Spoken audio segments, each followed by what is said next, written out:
Wow. Seeing some of the faces here. It's a big schus. I mean, a lot of you I see on here, I'm in touch in some way or another. But it's a big schus before Chanuka, a little before Chanuka. So Herschel pointed out, next Sunday night's not feasible to share with you, to share a few words.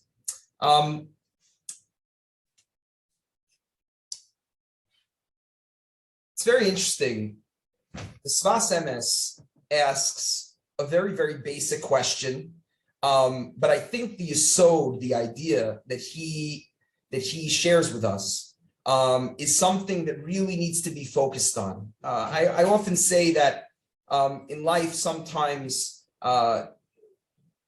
very often our messages and our ideas in Torah are very complex, but really the things that stay with us are the things that are really very simple, just very simple ideas that more or less everybody knows, but they just need to be repeated and thought about and honed on. And I think that this message of the Sfas Emes is really be'emes. I didn't come to say my own Torahs.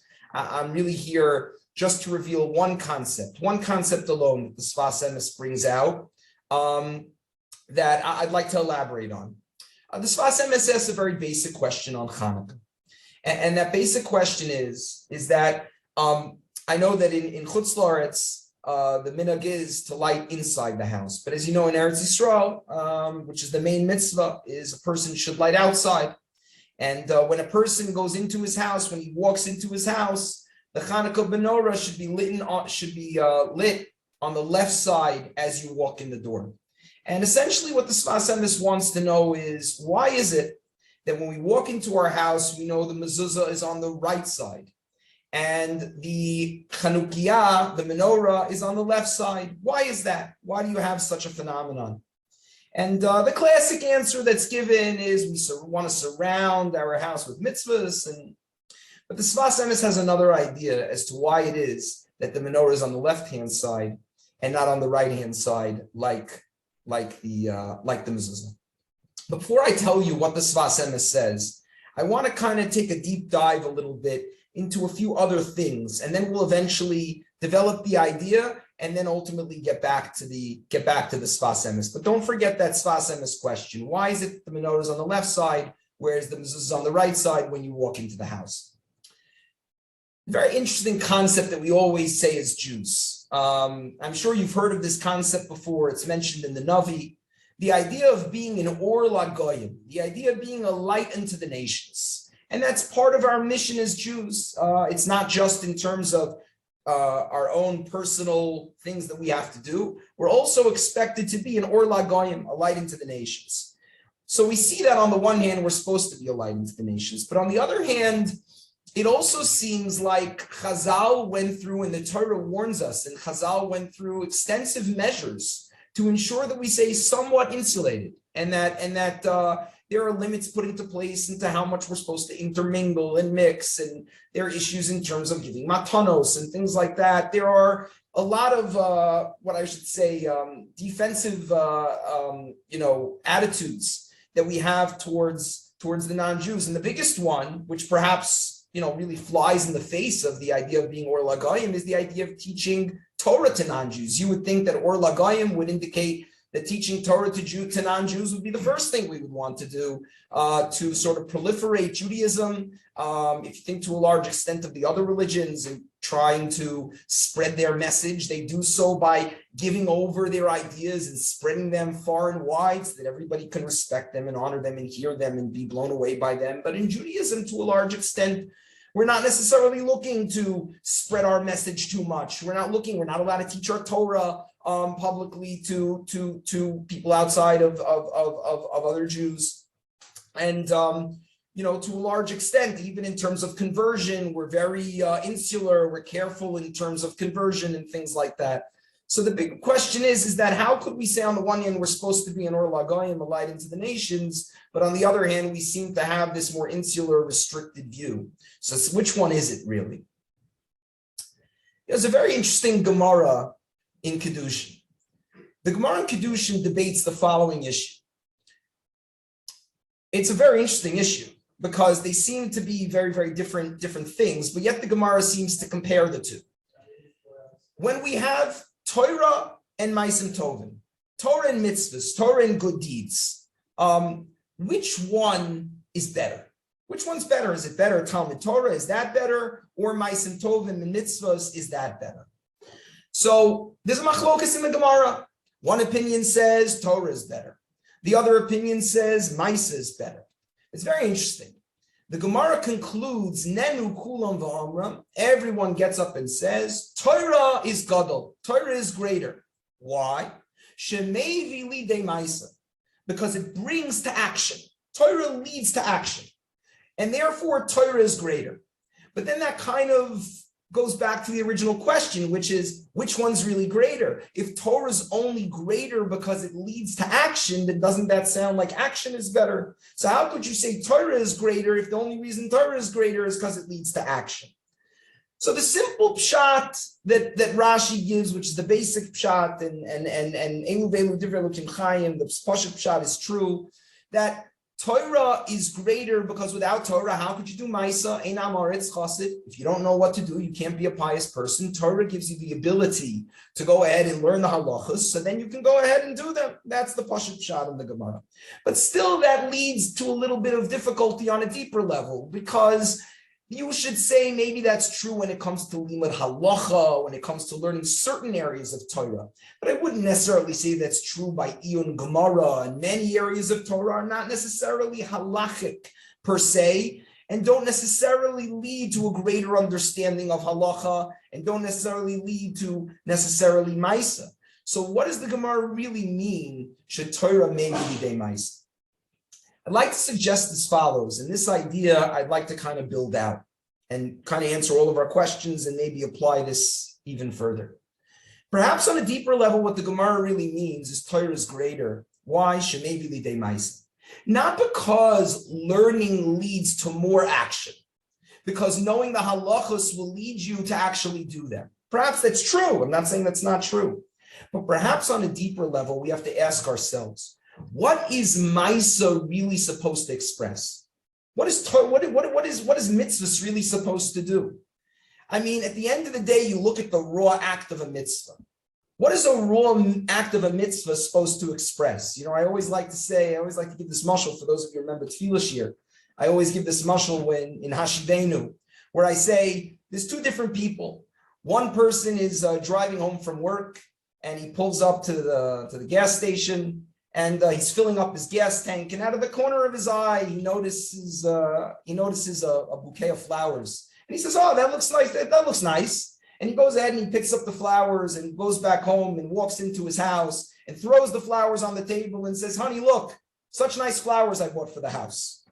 That's one Maisa, bought home flowers. And then you have another guy who, while he's driving home, realizes and thinks, you know what? When was the last time I really showed appreciation to my wife for all the unbelievable things that she does for the family? And he goes out of his way and he goes into a flower store, and he goes and he picks out just the perfect bouquet that he thinks his wife will love.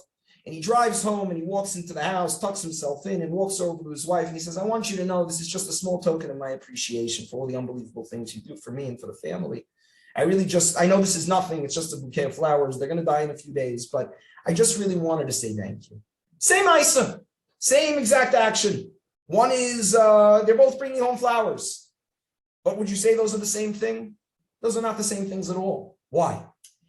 Because our actions are supposed to express really what it is that we feel inside. That's what there's supposed to be, a flow. Our actions are supposed to express something deeper. And when our actions are really just this external activity that we do, so yes, you did them technically, but that doesn't really express what a mitzvah is supposed to express, you know? And so therefore, I think what the Gemara is saying is, Shetoira mevi lidei maisa is not shot only like what Rashi says in terms of quantity, that when you learn Torah, the quantity of mitzvahs will go up.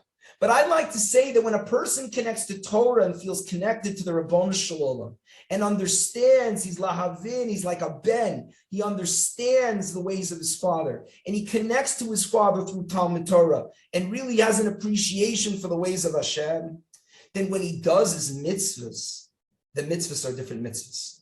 The mitzvahs express that deep internal desire and understanding. Torah mevi lidei ma'aseh is not just quantity, it's also quality. The quality of our mitzvahs are going to express something entirely differently. When it comes from a place of Talmud Torah, then it comes from a place of, this is what I have to do, check. This is what I have to do, check. This is what I have to do, check. No, I connect to Hashem through Torah, through Talmud Torah, and then I go ahead and I express that through my Maisa. That's not really the same Maisa, and that's why Torah is Gadol. That's why Torah is greater than Maisa, because if you just do Maisa without Torah, it's not really a Maisa. It doesn't really express what a Maisa is supposed to express. It's when we learn Torah that the Maisa can successfully express what we need to express. This explains a lot. This explains, for example, one of the big differences between Judaism and some of the other religions, especially Christianity, where we have this idea of ahavtes Hashem, loving Hashem. We talk about loving Hashem. What does loving Hashem mean? So one could say love means to feel. Love is a feeling. I feel close to Hashem. That's what love is. But the concept of love is not limited to that in Judaism. V'ahavtes Hashem means b'chol levavcha, b'chol nafshecha, b'chol mo'odecha. With even your taivas, your Yetzer Hara, you have to find a way to channel to give that over to HaKadosh Baruch Hu. With your life, you have to figure out how to give your life to HaKadosh Baruch Hu. I don't necessarily mean giving over your life, although that's one way to do it, but to try to utilize our time and our different things that we have in life to be able to give it over to HaKadosh Baruch Hu. And then there's the Chol Ma'odecha, your money as well. You have to find a way to use your money to give over to HaKadosh Baruch Hu. The idea of Ahavta is not just a feeling and emotion. It's an expression. It's an internal, external expression of Ahavta. That's why by us, and that's why I said the difference in Judaism and Christianity, by us, just believing in God, just believing in Hashem is not enough. It's not enough. If that doesn't express itself, it's not shot that like, I believe in Hashem, I love Hashem, I fear Hashem, I just didn't express it. No, your lack of expression is a revelation that you don't really feel. A person says, I really love my kids, I really love my wife, but I don't spend any time with them, I don't treat them right, I mistreat them, but I really love them. I'm sure on some theoretical level, you must love them, but it's a different level of love. Love in Judaism goes beyond the feeling. It certainly could be generated by a feeling. It could be synonymous with the feeling, but the idea is that that feeling should go beyond just the feeling. It should translate into action. Torah mevi lidei ma'aseh. If we look back at our original questions, we can perhaps understand really what Or L'Goyim really is. The goal of being a light into the nations, being an Or L'Goyim, is not meant to simply go out there and do kiruv on the goyim, to share with them all of our Torah, to teach them Kabbalah, whatever crazy things go on out there. It's not what Or L'Goyim means. Or L'Goyim means that the Jews have to be an example internally, that we have to be who we're supposed to be in terms of our morality that the Torah commands us to do, in terms of our passion for mitzvahs, in terms of being upstanding people that we're supposed to be. And Memela on its own that will spill out, will be an Or L'Goyim that will show in everything that we do, that when we connect to Hashem in a real way, that idea will express itself out there. We will Memela be a light into the nations to a certain extent. We'll be simply a reflection, like the moon is a reflection of the sun. We'll be able to reflect because of our deep connection to HaKadosh Baruch Hu. Memela on its own will be able to reflect and to show that light to the nations of the world, just by example, without even necessarily any effort, any extra effort in terms of going out there in the world. Just simply being who we're supposed to be, that will spill over. And based on this, we can now understand the answer that the Sfas Emes ultimately gives, which to me is like the most beautiful thing. The Sfas Emes says, you got the question wrong. The question is not why the mezuzah is on the right side and the menorah is on the left side. They're both on the right side. It all depends whose perspective you're looking at. When you're going in the house, the mezuzah is on the right side. And when you're spending your entire year kissing that mezuzah and bringing it into your house, bringing the Torah into your house, bringing the Kedusha into your house, Memela, you know what Chanuka is supposed to reveal? That on its own, as you leave the house, and you look to your right as you walk out of the house, that light will flow externally naturally. When we put the effort to bring the Kedusha in, Memela will overflow and that Kedusha will come out. The external expression, very similar message to what Rav Herschel was saying in the idea that the avodah of a Jew is an avodas panim.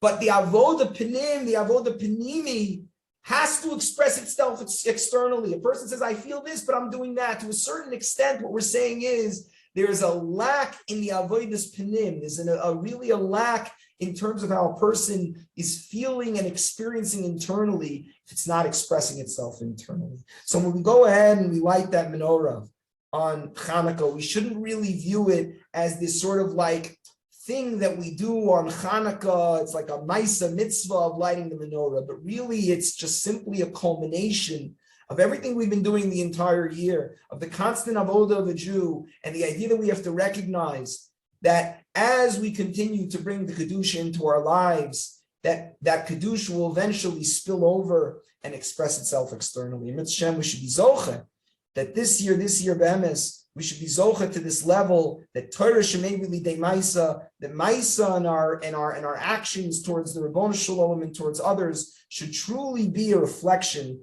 of our feelings for him internally as well.